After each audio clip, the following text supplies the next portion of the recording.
So our wheel of the year is it's shaped like a wheel, of course, because it's cyclical. It's a circle. We also the things that we work with the moon, we work with the sun. They're also in a circle.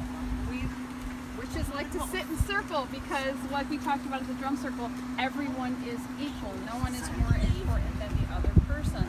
So the circle is a big thing. So these holidays fall along the wheel, and the wheel is always spinning and always turning. Our holidays run every 6 weeks. So we just had yesterday was summer solstice. We call it Litha. You can call it Litha. You can call it midsummer. We just had that yesterday. So now the wheel is still continually spinning, and our next holiday will fall on August 1st. So every 6 weeks a new holiday. We don't just do the things on the day. We do the things within the 6 weeks. So it really never stops. Our wheel is always spinning, and we're doing things that cross from one holiday to the other. I know my altar at home, it still has a little bit of Beltane on it, but now it's got all the new, midsummer things mixed in as well. So, for me, it grounds me, it centers me, because I follow that. It's all about nature, and back in the day, the ancient pagans were, they were living off the land, and so this is why, it's so important. All of them are very much based on kind of farming, but we like to apply it to. So we start in February with Imbolc, and we start as a way to start planning and plotting out your garden, your real garden. Start maybe thinking about planning what you might want to grow indoors to start with, but also the seeds of our life. So we're looking at what seeds are we going to sow in our life for the next year. That's how we look at it. So that's how we apply it. Those agricultural terms, we turn it over to seeds of our life. Seeds are ideas and things that we want to birth and grow. So we just had midsummer. The next one coming is going to be on August 1st. It's going to be Lunasa. That's the first. There's 3 harvest holidays. It's the first harvest holiday, and that is our bread baking holiday. We like that when we get to bake bread and bring it together. You want to take the local things out of your garden that's now you can harvest and bring and eat. We do a little picnic, but we're also looking at the seeds that we planted in our life back starting out in February. Now in our life they should be coming to fruition. It's the first harvest holiday. What is now happening because we took action on it? And so this is a time, midsummer is a time to actually also start taking action on the things we've been planting. Because if you don't take action, they're not going to come to fruition. So they all follow a series of, every 6 weeks, and it progresses, it progresses, it progresses.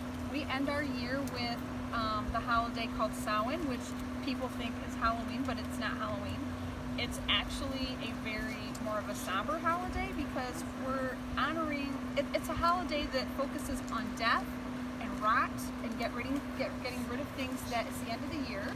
We're going to have the new year after that, and what needs to die, what things are naturally dying off in our life, what things do we need to let go of in our life. So it's kind of a very time to get quiet. It's a time that we're getting ready to go into hibernation. Also, this is the end of October, so we're looking at what we need to release, what we need to get rid of. But it's also, like I said, if you think of like the Day of the Dead, it's a time to honor anyone who has passed over that year, any of our ancestors, maybe even ones that we don't know that we want to connect with. But it's a very quiet time. It's a very serious time. So these holidays flow. Like I said, there's 8 of them a year. They just one flows into the other. We start with Imbolc, and then we end with Samhain, and then when we get to Yule, which is Christmas time, the solar god for us, the solar god is born, and now every day is going to be a little bit lighter, a little bit lighter, a little bit lighter until we hit this portion, until we hit midsummer. Now, every day from here on out is going to be a little bit less light, a little bit less light, a little bit less light. So a lot of it has to do, you're looking at the equinoxes are in there, you're looking at the solstices are in there with them.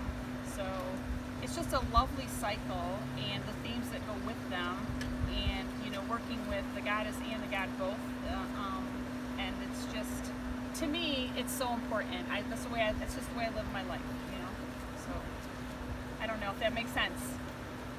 So how do moon cycles figure into it? That's actually a class that's coming up this summer that I'm doing, so that's a whole nother thing.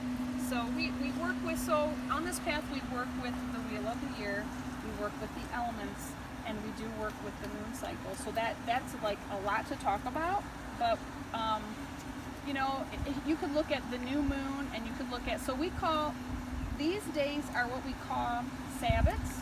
The new moon and the full moon are called Esbats. They're minor holidays, is what that means. Yeah. So you can work with the new moon for new beginnings, and then as you're doing that, it's going to be for that cycle. So when we're on the wheel of the year, this is for the whole year. The moon cycles are for a moon cycle. So if you want to start something new, you want to set the intentions for that on a new moon, and then for it to come to fruition, then when you get, you know, to your full moon, then you're getting what you want out of it. The first half of the cycle is for creating things until we hit the full moon.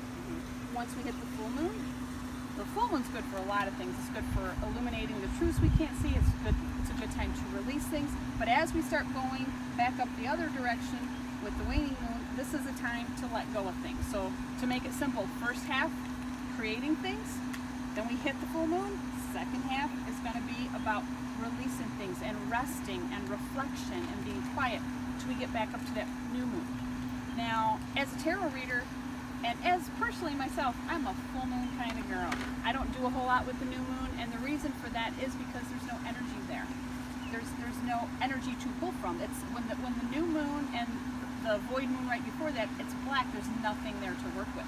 When we have full moon energy, there's a ton of energy to work with there and to pull from. That's why it's a great time to divine with cards and do divination, because you've got energy to work with.